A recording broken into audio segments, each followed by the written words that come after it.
This video is going to be a bit different from the other videos on my channel because I watched a pool movie and it was terrible. So bad that I just had to talk about it. And I'm not talking about The Hustler, I'm not talking about The Color of Money, I'm not even talking about Pool Hall Junkies. No, this is 9 Ball, starring professional pool player Jennifer Barretta with cameos of Jeanette Lee and Allison Fisher. But before we watch the movie, first, let's learn about pool leagues just in case you don't know about them. So the APA stands for American Pool Players Association. It's the largest pool league in North America, probably the world. I don't know, I don't really care. But what I do know is that much like Rodney Dangerfield, the APA, it gets no respect. However, unlike Rodney, in the pool world, there's a bunch of reasons to disrespect the APA. First, the APA is a rec league that people play for fun. While it is competitive, there are still a lot of beginners that play, so it isn't the most serious. Which leads into the second point, which is the handicap system enables lower level players sometimes to beat higher level players, which higher level players get pretty mad at because, you know, how dare things be fair? This handicap system isn't all fair though because it does incentivize sandbagging, which is where players play worse than what they actually play at so that way they get a lower handicap rating, so when they're in tournaments they can easily beat higher level players because they have an extreme advantage, which isn't cool. Don't sandbag.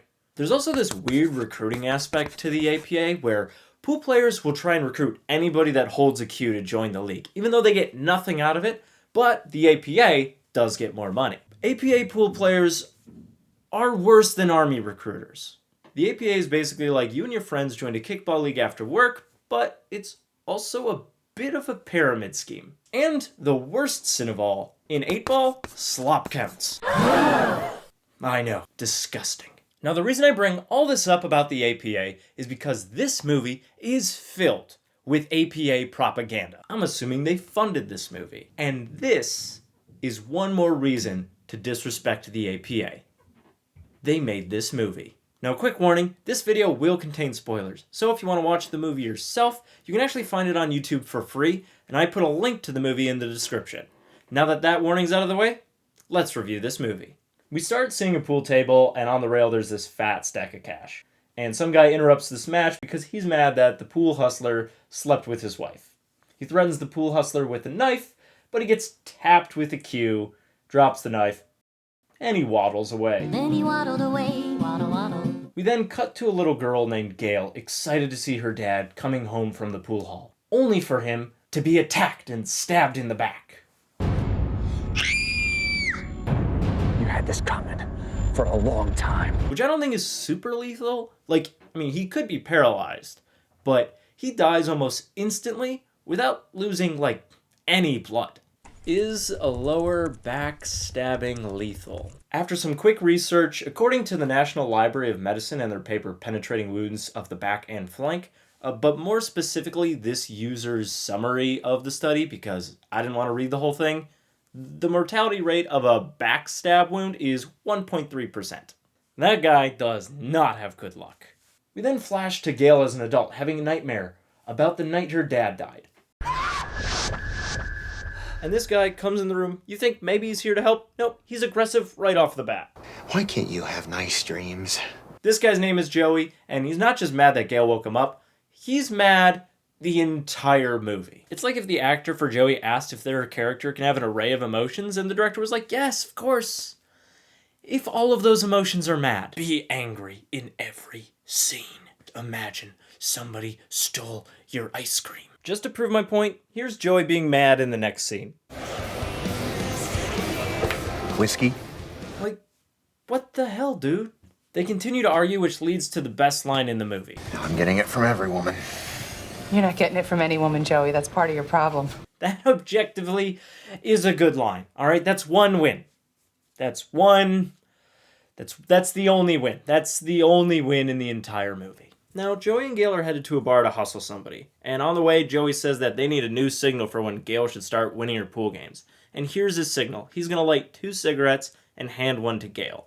But Gail doesn't understand why he's doing this because she doesn't smoke, and she asks him, what is she supposed to do with the cigarette?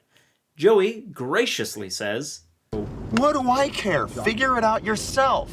way to be a team player, Joey. Oh, there it is. APA propaganda. Let's go. So everything's going according to plan. They're losing just a little bit of money until they up the stakes. And that's when Joey lights 2 cigarettes. Which, why is this signal needed? Shouldn't raising the stakes be enough of a signal? Like, oh, we were playing for drinks, but now we're playing for 10 grand? But you didn't light 2 cigarettes, so I guess I'll lose this one too, you know? Just wait for the signal, because you don't want to win too much money. That would blow her cover. But because Joey lit 2 cigarettes, Gail wins the match. And the guy she played, he's a bit upset that he got hustled, but instead of saying she lied to him and trying to get his money back, he asks her out on a date. How about you give me your number and I'll buy you a drink? And she just walks away without saying anything. And then it slowly fades to black. Is that how you handle all of your conversations? Hey, what do you want to eat for dinner? Welcome to Chipotle. What is your order? You can't just smile and leave. You have to pay for that. You're under arrest for stealing a beefy burrito. Joey then gives Gail a portion of her hustling winnings, saying that the rest will go into her retirement fund, which she's never seen. And then Gail learns that pro player Jeanette Lee is at her friend's pool hall. So Gail goes to the pool hall for a chance to meet Jeanette. And Jeanette Lee just randomly dives into an APA sales pitch. Let me give you the best advice I got when I was in your shoes. Get involved with organized competition and a fixed set of rules, just like you would on the pro tour. Every week you'll get to play different people at all different levels, some beginners. Okay, look, if you're playing at the pro level, you're not going to be playing against beginners. But let's still hear her out. But most importantly, you're going to be making friends and having fun while improving your game. I really think this is the best conditioning for you if you're serious about becoming the player that you want to be. Like I said, APA players are worse than Army recruiters. Also, this is the only scene that Jeanette Lee is in, despite her being 50% of the movie poster. The guy that got hustled by Gail, his name is Matt. He finds Gail at a pool hall and he asks her out on a date. And they go out on a lunch date, like, on the spot.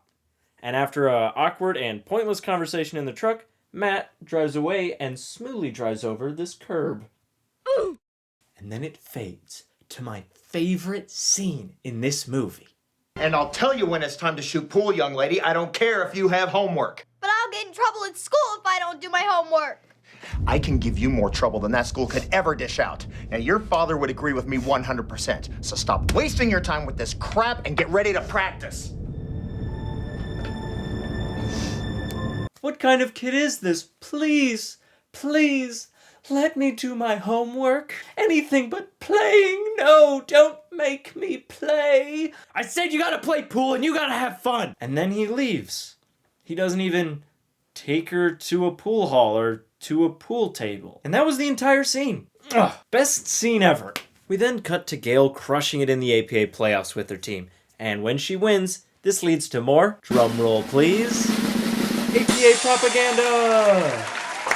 Now we're going to do some awards presentations here because you're going to the Riviera Hotel and Casino in sunny downtown Las Vegas to play in National 9-Ball Team Championships, and good luck to you. So come on up and get your trophies. The presentation is just so off-putting. Like, they really shoehorned it in there without even trying. It doesn't even make me excited that they won. I'm not excited that I could win and go to Vegas. It's just weird. Back at the house, Joey walks in on Gail watching instructional pool videos. What's this? Now that I'm with the APA, I need to study more than ever. No! The APA is a recreational league. Why do you need to practice more now than when you were playing for money? Like, you're paying league fees. You don't need to practice more to give the APA your money. Right? You gotta practice more so you can hustle people to make money so you can live. Because, like, apparently this is your guys' only income. Joey proceeds to tell Gail that she needs to stop practicing and that she needs to Get some rest. I don't know why Joey wouldn't want her to practice for the APA as well as for hustling, because it's just going to make her a better pool player and a better hustler, and they can make more money. Like, nobody knows APA pool players. She's not going to blow her cover. For, like, the entire movie, Joey's been telling her to practice nonstop. Even when she is practicing. Like, now all of a sudden, don't practice. Joey tells Gail that she's got to quit her dreams of playing in the APA because her daddy told her so. Whose dream is it to play in the APA? Leave my father out of it. I wish I could. Made me swear to take care of you. No, you're an adult. Just leave, take care of yourself. You don't need your uncle. And I'll be honest, it took me way too long in this movie to find out that he is your uncle. So just leave him. Who cares? He's angry all the time. You're a better pool player than he is. You know the signals to hustle people. Go hustle on your own. Make your own money.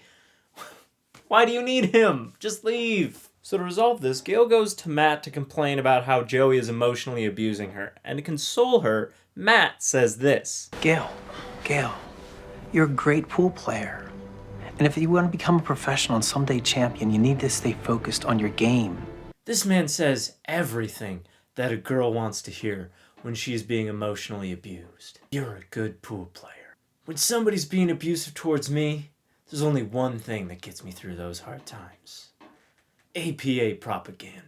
Because Matt derailed the entire conversation, they now just start talking about pool. Jeanette Lee has some great advice for you. Don't forget that. I know, and she told me to keep the passion, and I'm trying to study the shots. I also like how there's always this intense music behind the most mundane conversations. Like, nobody's dying here. You're just talking about a bar game. My God. He's gonna play pool. We jump back to the past to when Gail's father was still alive and her family was together. This time, we discover the juicy detail that Joey is in love with Gail's mother. We also find out that Gail's father is just, for some reason, really mean to his wife. Well, tonight's your lucky night, bro. I actually, won a few games. Where's my share? Shut up. You get what's coming to you. Ain't no way to treat a lady. Lady? Where? Dude, how can you be so mean to your wife? Also, I actually agree with Joey here. That is no way to treat a lady. Show some more respect. She's a fine wife and a loving mother to your daughter. How the hell would you know? Is something going on here? What? Are you hitting on my wife? You're so mean to her, yet you're so overprotective. Like, I don't get the cognitive dissonance. It's a weird character, and I don't like it. Back in present day, pro pool player Allison Fisher is just shooting balls out of men's mouths. And Gail gets the opportunity to meet another pro pool player. Vicky's told me so much about you. I hear that you want to turn pro. I do. I've learned so much from watching you on TV, and I take notes of how you play. Maybe we could have a friendly match sometime. That would be really cool. Why don't we all have lunch? Let's do it.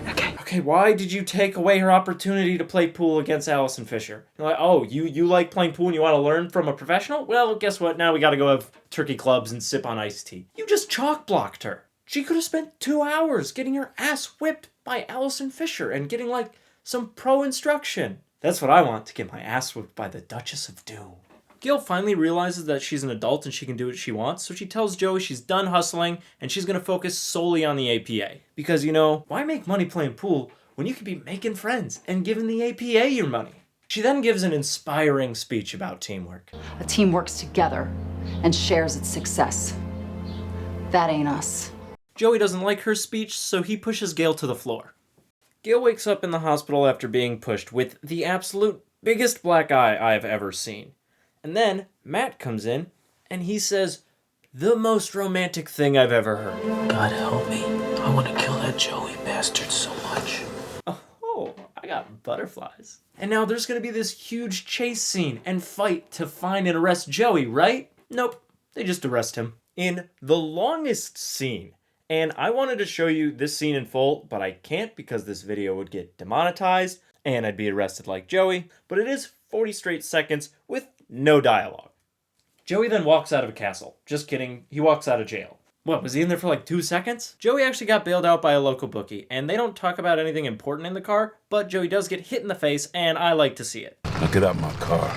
Back at Joey's house, Gail sneaks in even though she still lives there, and she's carrying a pool cue, in case you forgot she's a pool player. She finds her retirement fund in a shoebox in Joey's closet, but before she can take any of the money, Joey threatens her with a knife. And that's when Gail realizes that Joey is the one that killed her father. You've had this coming for a long time. You had this coming for a long time. It was you. Joey then points at Gale, so she pulls a gun on him. Wait, where did she get the gun from? She then backs out of the room, goes downstairs and outside, and for some reason, she left the gun inside. She then makes it all of 12 feet before breaking down and crying on the sidewalk. Gale, now is not the time to cry. You're 12 feet outside of a house from a man you just robbed, and he wants to kill you. And not only does he have a knife, you left a gun in there that you just materialized somehow. Now is not the time to cry. Oh, what's that? You feeling sad? You miss your father? Oh, that's okay. Just sit down on the sidewalk and cry. It's okay. Nothing bad's gonna happen. Do you want to do some homework? I know how much you really love it. Gale finally gets her consolation lunch with Allison Fisher, and while at this random diner, a rep from Lucasi Q's comes and gives her a free Q for all the trouble she's been through. Now, this isn't important to the story, but it's important to me. Look at the Q she's given. She was given this Q, so this Q must be important and helps her win the championship, right? Let's find out. After seeing a couple stock photos of Vegas, we cut to Gale playing in the Vegas Championship. First, we see her make a couple of cool shots, but then, in the crowd, surprise, we see Joey. Gale is focusing on a shot, but she turns to look at the crowd and she clearly sees Joey in her line of sight. This should frighten her, because he tried to kill her. But instead of trying to escape, she just calmly goes back to playing pool. This girl is unsharkable. And now Joey makes his intentions clear by pulling out the gun. Okay, why does Joey go all the way to Vegas to kill her when he could have killed her on his front porch? I am not for murder, but geez, dude, come on, how can you? That is a rookie mistake. Somebody hasn't been practicing. Also, despite being there to kill her, Joey still lets her play pool.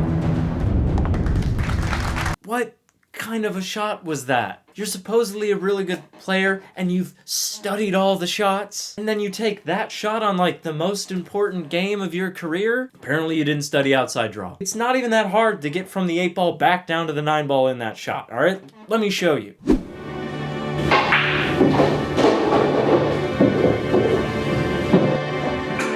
Great shot. How'd you do it? Joey then tries to shoot Gale, but Matt tackles him with the help of a security guard. And while this is going on, Gale pulls a never let them know what your next move is and kicks at the 9 ball and makes it. Okay, that was a cool shot. But still, if she's a good player, why did she set herself up for a kick shot on the 9 ball? I guess that's why the movie is called 9 Ball. Gale then celebrates because her team won a rec league championship. Now look at her cue though. That is not the same Lucasi cue that the rep gave her. Now that isn't really important to the story, but if you're gonna make a whole scene of her getting a cue, just have her use that cue. Anyways, for the rest of the movie, no words are spoken. And Gale and her team take a picture with the trophy. This movie makes me embarrassed to be a pool player. Bye.